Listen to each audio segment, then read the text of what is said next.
All right, so I've been getting this question. There seems to be some energies coming through, and people are feeling a little bit of obsession coming from someone in their life. And they're like, what is this about?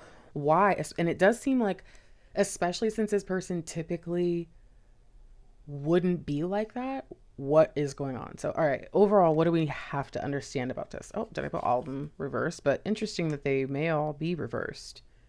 Okay, so I do think that, are you involved with someone? Or, okay, so I can't tell if this is like you actually have something going on and they can see this and they're jealous, or if they're imagining. I'm wondering if this is like either two-sided, like it's different for everyone, or if it's two-sided, like inside of this person they go back and forth between the two. But I feel on one side it's like they're jealous, they're only worried about you because you're worried about someone else. But then I don't know, there is something like I wonder if there's a few pure people out there where it's not really about that. It's that genuine feeling of like, you're supposed to be with me being happy. Okay. But let's keep going. So either way, it does seem like there's something that has shifted in your life, or at least they think so for some reason. All right. So what is that creating in them? Yeah, these reversal. Interesting. So judgment. And this is not a new deck. So these being back to back is not some it's not a coincidence, or it's not just a part of the package. I do think that this is showing us the process. Now, yeah, if we look at this, there's a big image and then there's a smaller image, and hmm,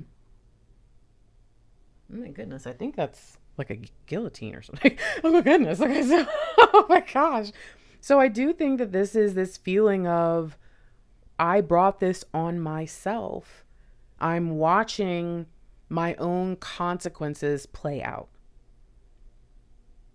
Either way, no matter where this fits in your life, this person is looking at this and thinking, I've made a horrible mistake. And now I think they're not just obsessing over you, they're obsessing over their actions, the woulda, coulda, shoulda, right? Like what I should have done. Oh, I wish. Okay, so what do we need to understand about this?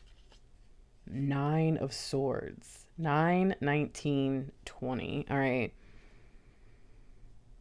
What's funny is that this could just be a lingering thought from the past. Like in the past, maybe they've been worried that you were just going to move on. And then over time, it just started to become more and more like, yeah, oh my gosh, they moved on. They moved on. Oh my gosh, oh my gosh. And now it's like they're convinced, or they saw a picture, or, something like that. So I do think that this is very important for us to understand. Like this person sees you happy, sees you doing well, and wants to be a part of it even more. And depending on how pure of a soul they are, that could be because they just don't want anyone else to have you, or they're not worried about anybody else. They just know that this isn't right. So final card, I'm just going to pull right here from the top. King of Pentacles. In order to reverse their fortune, in order to get out of this place where, I think all the cards came in reverse because this person is in a hanged man energy. They're kind of upside down, seeing everything and just feeling stuck. That's where even the guillotine or judgment energy came through. I think that this person needs to figure out why they're always ending up feeling this way, why they're always ending up stuck and feeling like they're behind, they missed out, they screwed up an opportunity. Why is this seemingly your lot in life? And it's like, I don't think it's meant to be. And maybe you are supposed to be some sort of catalyst for that. So don't get too caught up in this energy. I don't think that they're obsessed in a healthy way. I think both ways, both sides would need to have some growth, have some change. And if they do come around, just know that it's not going to be a stable energy. So feel them out, figure out where they're coming from, Figure out if there's been any change in who they are, good or bad, right? And if maybe they've become more pure, maybe they're becoming not so pure, right? Like figure out what's going on with them and see if you either being unavailable or seeming unavailable just triggered some sort of jealous episode in them, or if they are genuinely realizing what they've lost. Okay, good luck. Peace.